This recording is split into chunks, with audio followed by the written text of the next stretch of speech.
certainly within the next few days,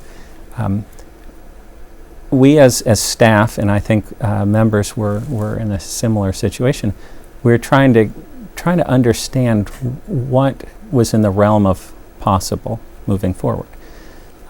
Congress works on a very regular schedule, processes and timing and things like that. And this event, while we didn't know at the time what it meant, it certainly meant we were going to consider different options.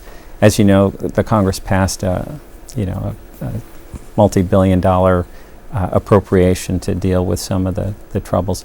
But we were as staff meeting saying, what do we believe that we need to do? And I will tell you that even people who think about the problems day in and day out, we were still limited in our imagination on what a country might do that is suddenly awakened to something like this. So, just as an example, the staff may have been really fighting for a small amount of money to do something that they felt was important, to address something important in the intelligence community. So they're thinking, for years they may have struggled with getting a few $1 million or something like that. Quite frankly, when you think about the amounts of money that suddenly became available because it was a priority, which is billions of dollars every year, even the staff that worked these problems day in and day out couldn't imagine kind of the opportunities that we were going to be getting ourselves into. And I think the executive branch kind of was working the same type things. I mean, they had been living with the struggle of, under the belief that there would be no additional funds in that era for intelligence. The world was a safer place, and it's not that they believed that, but that was what the sort of the system was keeping them on track to sort of plan for.